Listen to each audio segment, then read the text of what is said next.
Hello everyone, I Jhalak Patel, Assistant Professor at LJ Institute of Engineering and Technology in the Department of Electronics and Communication, welcoming you to the session of Power Electronics. Today I am going to discuss about Unit 1 with topic UJT and its characteristic, IGBT, its operation. So let's start the session. First of all, as we discussed about the UJT in the last lecture, that UJT is a unijunction transistor. It is mainly used to trigger the silicon control rectifier. It has a 3-terminal with lightly doped n-type material and 2 base contacts like this. Here in the figure you can see that the emitter and 2 base contacts with one junction PN. Here only one junction PN junction is present, that's why it is called as a unijunction transistor, and here 2 base contacts are there, that's why it is called as a duo base diode. So the circuit symbol is like this: UJT, emitter, base 1 and base 2, 2 base diodes, that's why it is called as a duo base diode. This is the equivalent circuit of UJT that is used to calculate the voltage across each resistance that we discussed. UJT characteristic is mainly the current versus voltage characteristic. Here you can see that in this figure, emitter voltage versus emitter current is shown, VE versus IE graph is shown. Here initially when emitter potential increases, the current also increases. This increases will take place in the conduction region. Now when the conduction will happen, so for this you have to consider the voltage across the first base diode and voltage across the second base diode. So first of all, when we want to calculate the voltage across first diode, so you have to consider this equivalent circuit, this circuit. Here first voltage across this RB1 is considered. So voltage across RB1 is calculated using voltage divider rule, that RB1 upon RB1 plus RB2 into multiplication. The term is total voltage term. So it will be like this: VRB1 is equal to RB1 upon RB1 plus RB2 total resistance into total voltage. Okay, so this is how we can calculate the voltage across one. Now how it helps in conduction? So when this voltage will be equal to, here this factor RB1 upon RB1 plus RB2, it is called as a eta, which is called as an intrinsic factor. So when it is equal to this eta, the total voltage is equal to eta, at that time the peak point is achieved. Up to then the conduction happened, and when this value eta will achieve, then after this value it is called as a negative resistance region, means with increase in current the voltage decreases, and because of reduction in voltage R is equal to V upon I. If we reduce the voltage, then obviously the resistance also decreases. That's why it is called as a negative resistance region. Here the valley point is the end of negative resistance region, means after this valley point again increase in voltage as well as increase in current will happen. So this after valley point, the region is called as a saturation region. So this is UJT characteristic. The application of UJT is to trigger the SCR, silicon control rectifier. Now let's see about IGBT. The full form of IGBT is insulated gate bipolar transistor. It overcomes the limitation of BJT and power MOSFET. Now we all know that the BJT has a limitation, because BJT, bipolar junction transistor, is one type of current control device, means its collector current depends on its base current, and it is also dependent on the temperature, means as temperature changes the current values also changes in case of BJT. So this is the limitation of BJT. And power MOSFET has the limitation of on-state resistance. So these two limitations of BJT and MOSFET can be overcome using IGBT. means the best features of BJT and MOSFETs are combined in case of this IGBT insulated gate bipolar transistor. It can also be known as compact conductivity modulator field effect transistor. It is also called as IGT insulated gate transistor and bipolar mode MOSFET. So it can also be asked as discuss about COMFET or IGT or bipolar mode MOSFET for IGBT. It has the highest switching speed as compared to MOSFET in a nanosecond range, means easily turn on and turn off time, low on state loss. This low on state loss is the best feature of IGBT, because in case of MOSFET, we discussed in the last lecture that the limitation of MOSFET is that as it has the high on state loss because of the high on state resistance. So in this case this will be reduced. That's how it is better than MOSFET. Already we discussed that base qualities of BJT and MOSFETs are combined. Next is about its construction. So this is the construction of IGBT. Here you can see that the first N plus layer. Here this structure is for N type IGBT. So that's why we consider here N plus and N minus as a drift region. Here this N plus region, buffer layer is optional. It sometimes seen in the non punch through or punch through. When it will be seen, that we discussed in the next slide, that when this buffer layer is used and when it is not used. Last layer is injecting layer and then the drain. So here you can see that it has the almost the same construction as the MOSFET.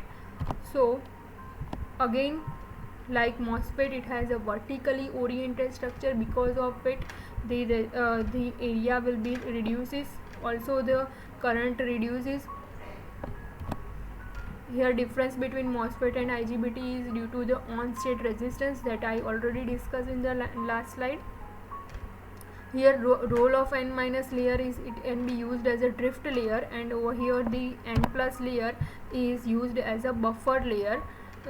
It depends on the non-punch through type IGBT and punch through type IGBT that we discuss later on, that when it happens and when it does not happen. N plus layer. This is the circuit symbol of IGBT. Here this circuit symbol is for N channel IGBT. Here you please note that the input is gate, means its input is from MOSFET side. Gate insulated gate bipolar transistor, means its input characteristic should be similar to the gate, to the IGBT, due to this gate terminal. Here collector and emitter is due to BJT structure, collector and emitter. Here you can also see that the arrow is in the outward direction because N channel IGBT is there. If P channel IGBT is asked, then the arrow is in the reverse direction. Now next is about the IV characteristic of IGBT. So for the IV characteristic, here again insulated gate bipolar transistor, that's why the input characteristic is similar to MOSFET and its output characteristic is similar to the bipolar junction transistor. So similar to MOSFET, the current versus voltage characteristic is shown. Here you can see that for different values of ID, means drain current, and for different value of drain to source voltage graph is shown.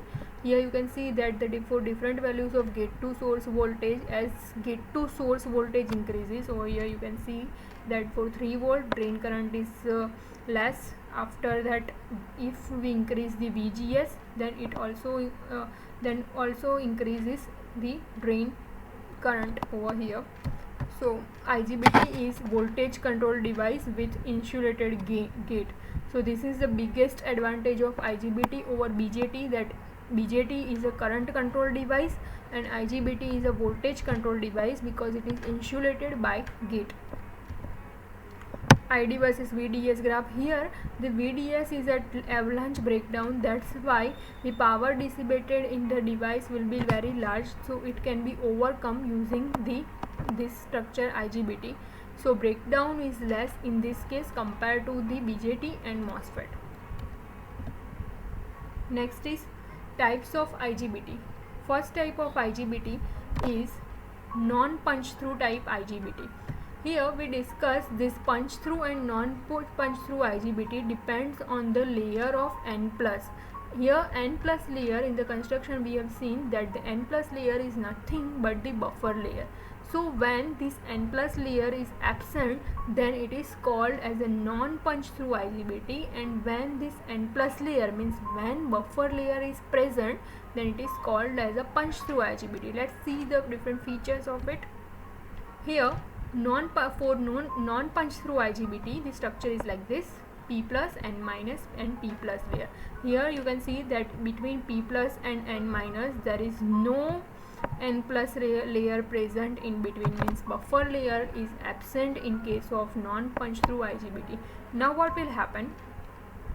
First of all, for the same structure we applied forward voltage, means first positive voltage is applied to the construction. So when we apply the positive voltage across it, so J1 here, please note that the J1 junction 1 is between P and N plus, junction 2 is between the drift layer and P layer, and junction 3 is between P plus and N minus. So for these three junctions you have to consider the reverse bias and forward biased case. So first of all we consider that for this circuit, first when positive voltage is applied, then what will happen is junction J3 and J1 is in forward biased. Here you can see that junction J1 and J3 is in a forward biased, and junction J2 is in a reversed bias when positive voltage is applied. So the complete reverse characteristic is due to this J2 junction, means it decides the blocking capability of this IGBT. Blocking capability is decides by this junction J2, because J2 is in a reversed bias. Now what will happen in case when we apply the negative voltage across IGBT? So now when we apply over here the negative voltage, then J3 will be in reverse biased and J1 is also in a reversed bias, but J2 will be in on forward bias because we apply the negative voltage across it. So because of this, the J2 will apply for the breakdown voltage. Here J1 cannot conduct the breakdown effect because over here the source is heavily doped. Here you can see that this source N plus is heavily doped. Because of that J1 cannot block the voltages, and blocking of voltages is only possible with this J3 when it is operated in a reversed bias. So what happen is that in case of reverse bias, comparatively J2 block the voltages and J3 block the voltages, means symmetricity is considered in case of this reverse bias condition, because J2 is formed between layer P and layer N minus. Here, and we already discussed that a heavy doping in N plus layer, and due to this heavy doping, J1 cannot block the region or block the voltage, but J3, means due to drift layer, it can block the voltage, means J3 and J2 will block the voltage symmetrically in case of non-punch through IGBT. Now what happen in case of punch through IGBT? For this, consider this figure. Here in this figure you can see that as compared to non-punch through IGBT, over here you can note that this N plus layer is present in case of punch through IGBT, means buffer layer is present in case of punch through IGBT. Because of that because of that N plus layer, when forward voltage is applied, here you can see that when positive voltage is applied, J3 and J1 is in a forward bias and J2 is in a reverse bias. So J2 decides this forward voltage capability when it is connected with positive voltage. What happens when it is connected in the negative voltage? So when it is connected with the negative voltage, here J3 and J1 is in a reversed bias and J2 is in a forward bias. Now we compare the punch through IGBT's operation with non-punch through IGBT operation, that when reverse voltage is applied with punch through IGBT, the J1, we already discussed that J1 is heavily doped with N plus this source. Because of this heavily doping at the source side, J1 does not have the capability of blocking voltage. But over here, the one point is added in case of punch through IGBT, that for punch through IGBT, this J3 does not has the blocking capability because of this buffer layer. So in this case, what happen is J1 and J3 both do not have any blocking capability, means do not block the voltages for this construction. Here J1 and J3 does not block, the reverse breakdown is very less in case of punch through IGBT, and because of that the device is protected and it has the faster switching period, means easily turn on and turn off. So widely used IGBT is punch through IGBT and it is generally preferred, while non-punch through IGBT is generally preferred in case of rectifier, because in rectifier we want some blockage in between when we convert the AC to DC. That's why we use we use non-punch through IGBT for the rectifier, and punch through IGBT is generally preferred in the other application because it has the faster turn off time and turn on time, and also the device is protected, and that's why for punch through IGBT we do not require any snubber circuit that we use in a SCR and TRIAC for dV by dt and di by dt protection, so it is not needed in this case. Next is principle of operation. We already discussed about the principle of operation of SCR as well as TRIAC and MOSFET. So over here the principle of operation of IGBT is almost similar to MOSFET that we discussed in the last lecture, that the creation of inversion layer will taken place in case of MOSFET. So here similar to MOSFET, again we recall the MOSFET principle of operation, that what happened in the MOSFET principle of operation is in between the N plus layer there is one P layer, and P layer has a majority carrier as a hole and minority carrier as an electron. So electrons will move on upward direction and attracted by the gate terminal and create one N layer. So similar to that MOSFET, here also the gate is insulated in this IGBT. That's why the same action will take place in this case, that over here you can see that above this P layer this N channel is created because of the majority carrier as a whole and minority carrier as a electrons. That's why again electrons are attracted towards gate and going upward direction. But here what is the difference is this N plus and N minus, this whole channel is created in this case. Channel of N plus and N minus is happen, and because of that the on state drop is reduced is compared to the MOSFET. Now let's see the difference pros and cons, advantages and disadvantages of MOSFET of IGBT. Advantages are easy turn on and turn off time, switching time is very better than the MOSFET. Also it is a voltage control device as compared to BJT, because BJT is a current control device. Switching frequency is higher than the BJT. It can operate up to the 10 kHz frequency. It do not need any snubber circuit, as we discussed earlier that in case of punch through IGBT we do not require any dV by dt and di by dt protection. Why? Because it does not has very large breakdown voltage. So this reason can also be asked in a 1 mark, that why IGBT do not need any snubber circuit.